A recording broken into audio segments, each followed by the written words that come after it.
CERCOG est un projet interdisciplinaire tourné autour du cerveau et de la cognition, abordé sous différents aspects, que ce soit clinique, social, environnemental ou bien d'autres. Le CERCOGcast vise à présenter les différents axes à travers des jeunes chercheurs et jeunes chercheuses.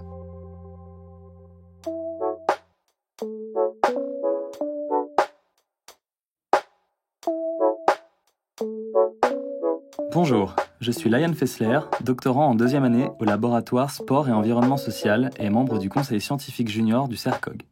Aujourd'hui, j'ai le plaisir d'interviewer Audrey Kist, doctorante à l'université Grenoble-Alpes. Bonjour Audrey, est-ce que tu pourrais un petit peu te présenter et nous présenter ton parcours ? Bonjour Layan, oui bien sûr. Alors je m'appelle Audrey Kist, je suis doctorante en sciences cognitives. Je partage mon temps entre deux laboratoires. Il y a l'Institut des neurosciences de Grenoble, donc le GIN, et le laboratoire de psychologie et neurocognition. Et je suis encadrée par Mircha Polozan, Julien Bastin et Nathan Fèvre. J'ai un parcours qui n'a pas été linéaire, puisqu'il s'agit de ma deuxième vie professionnelle. Je suis ingénieure de formation et j'ai longtemps travaillé dans le domaine de l'électricité et de l'informatique, mais il y a quelques années, j'ai décidé de changer d'orientation. Je voulais me rapprocher de la recherche et du vivant. Et donc, j'ai suivi un master en sciences cognitives qui m'a permis de découvrir la recherche avec les patients en psychiatrie lors d'un stage. Et dans la foulée, j'ai commencé une thèse. Et ce que j'aime beaucoup dans mon activité, c'est justement que le domaine des sciences cognitives, il est vraiment interdisciplinaire. Et est-ce que tu pourrais nous en dire plus sur ta recherche actuelle ? Oui, mon travail porte sur le rôle du noyau sous-thalamique dans la décision et dans la confiance chez des patients qui sont atteints d'un trouble obsessionnel compulsif, donc le TOC, et qui sont soignés par stimulation cérébrale profonde. Il y a plusieurs mots-clés dans ce sujet, et pour commencer, j'aimerais bien expliquer ce que c'est que cette maladie qui est le TOC. Donc le trouble obsessionnel compulsif, c'est une maladie psychiatrique qui touche environ 2% de la population mondiale. Et dans le TOC, on a des patients qui ont des pensées intrusives, récurrentes, indésirables, c'est ce qu'on appelle les obsessions. Et ça génère de l'anxiété. Et en réaction à ça, ils vont avoir, les patients, des comportements répétitifs, ce qu'on appelle les compulsions. Alors ça peut être faire une action, comme se laver les mains, refaire une séquence de gestes à l'envers, un acte mental comme répéter une phrase dans sa tête ou faire une prière. Et pour que ce soit vraiment reconnu comme un trouble, il faut imaginer que ces obsessions et ces compulsions, elles dégradent fortement la qualité de vie des patients. Ils y passent plusieurs heures par jour.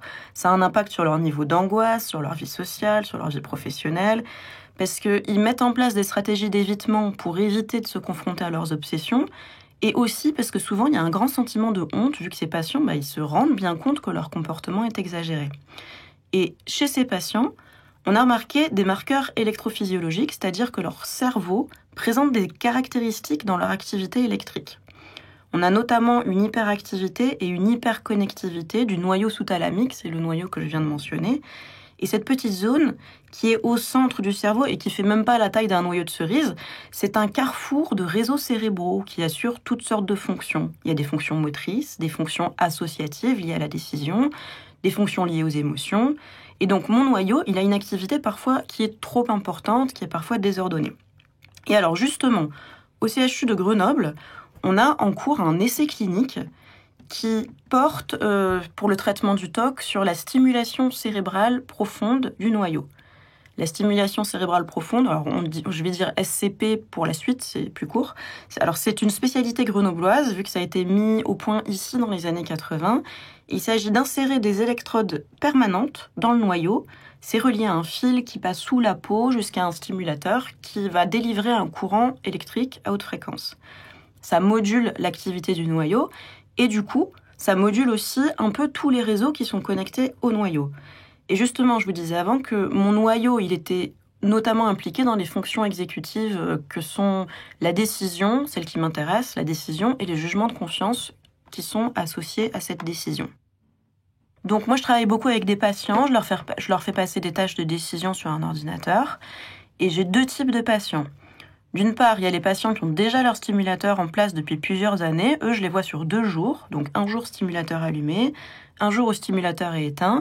Je leur fais passer les mêmes tests, des tâches de décision et de confiance. Et j'enregistre leur comportement et aussi un EEG, donc un électroencéphalogramme, pour avoir l'activité au niveau du cortex.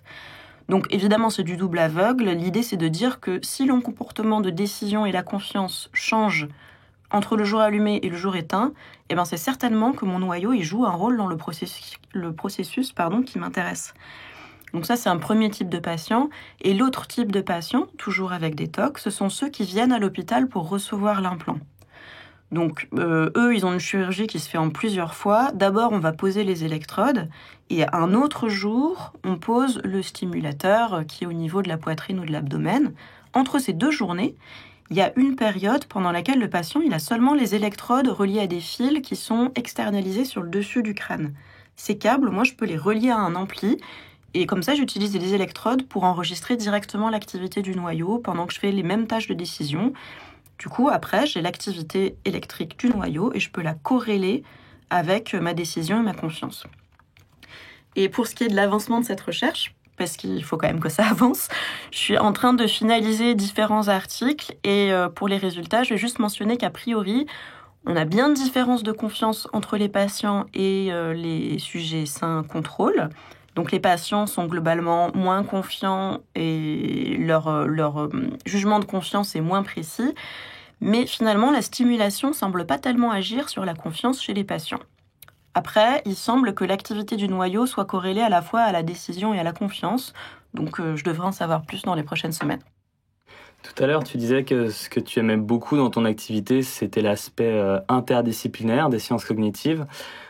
Comment est-ce que tu penses que les scientifiques de différentes disciplines peuvent échanger, se comprendre et collaborer entre eux ? Oui, évidemment, dans les sciences cognitives, on a vraiment plein d'opportunités de faire du multidisciplinaire. C'est constitutif de la discipline. Moi, j'ai de la chance d'être dans un contexte très favorable pour ça, vu que je fais ma thèse entre un labo de psychologie cognitive, un labo de neurosciences et le CHU. Et du coup, j'ai 3 directeurs de thèse, un dans chaque entité. C'est pas toujours simple, mais ça a quand même plus d'avantages que d'inconvénients parce qu'en termes d'encadrement, c'est royal. J'ai tous les experts possibles qui peuvent m'aider sur les questions cliniques, psycho, neuro, et en plus ils s'entendent bien entre eux, donc du coup c'est d'autant mieux. Et voilà, après j'imagine que le meilleur moyen de travailler ensemble, c'est de chercher des collaborateurs pour monter des projets communs.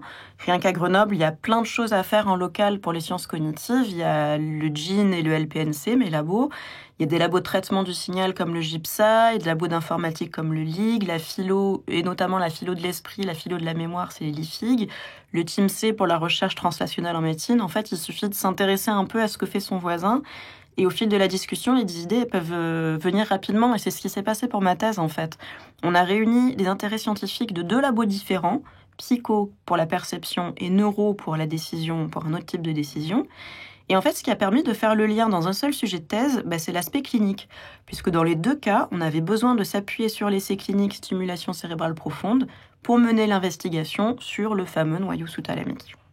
Et donc, si il y avait une chose véritablement qui pouvait ressortir de ton sujet de thèse, une chose qui te tient à cœur et que tu souhaiterais aborder, qu'est-ce que ça serait ? Pour moi, ce qui est vraiment important et ce qui est vraiment marquant dans ce sujet, c'est le rôle des patients dans cette recherche. Du coup, je travaille avec des patients, ils sont tous volontaires, et ces personnes, avant d'en arriver là, elles ont traversé des moments très difficiles. Parce que pour rentrer dans l'essai clinique de stimulation cérébrale profonde, ça veut dire que non seulement le trouble, il est grave, mais aussi qu'on a tout essayé avant et que ça n'a pas marché. Donc on a des personnes qui souffrent depuis des années, qui sont allées jusqu'à recevoir une chirurgie du cerveau pour se soigner, c'est pas rien. Et finalement, ces personnes, elles acceptent de donner leur temps, leur énergie, pour qu'à notre tour, on puisse faire avancer la science et les connaissances. Et ça, je voudrais vraiment insister là-dessus, c'est grâce à la participation de ces personnes qu'on peut avoir des données sur les humains, et sans eux, ça serait strictement impossible, parce que la structure qui nous intéresse, elle est toute petite, elle est trop profonde pour qu'on puisse la caractériser précisément avec des moyens non invasifs. Et au CHU, effectivement, ils sont soignés, mais à leur tour, en fait, ils prennent le pouvoir en quelque sorte et ils nous permettent de faire des recherches. Et voilà, c'est vraiment très très important de le souligner et je trouve que c'est un beau retournement de situation. Et pour les personnes qui souhaiteraient en savoir un petit peu plus, se renseigner notamment sur le trouble obsessionnel compulsif, quelles sont les lectures ou les contenus que tu pourrais recommander ? Pour les troubles obsessionnels compulsifs, pour les aspects cliniques, moi j'ai bien aimé un livre qui s'appelle « Comprendre et traiter les TOC » qui a été écrit par Anne-Hélène Claire et Vincent Tribou, c'est chez Duno. Il y a une 3e édition qui est toute récente, qui est sortie en 2022, et j'aime bien cet ouvrage parce qu'il est vraiment très documenté. Alors bien sûr, il y a les expériences des cliniciens qui l'ont écrit, mais surtout il renvoie à de nombreuses références de publications scientifiques, et c'est un ouvrage qui est assez sérieux et assez plaisant à utiliser. Tout à l'heure, tu nous as un petit peu parlé de tes résultats. Donc j'imagine que tu as déjà pu un petit peu les présenter à certains moments. Quelle est ta dernière communication scientifique, que ce soit conférence orale, poster ou publication ? Ma dernière présentation, donc au dernier talk à une conférence, c'était l'été dernier. C'était l'Association of Scientific Studies of Consciousness, magnifique accent, à Amsterdam. Et là, j'avais fait un talk pour présenter mes résultats sur la partie comportementale, sur la décision perceptuelle. Et sinon, en poster, j'ai présenté un poster en juin dernier. Il y avait la première conférence de la Deep Brain Stimulation Society, qui fêtait en plus le 25e ou 30e anniversaire de la stimulation cérébrale profonde de mon noyau. Donc j'étais en plein dans le sujet. Et j'ai présenté un poster du coup sur mes résultats en électroencéphalographie. Et c'était vraiment une super conférence parce que pour le coup, il y avait le gratin mondial de la stimulation cérébrale profonde.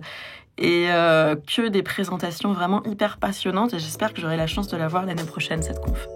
Merci beaucoup Audrey pour nous avoir parlé de tes travaux et peut-être lancer quelques intérêts de certaines personnes sur le trouble obsessionnel compulsif. Merci à toi.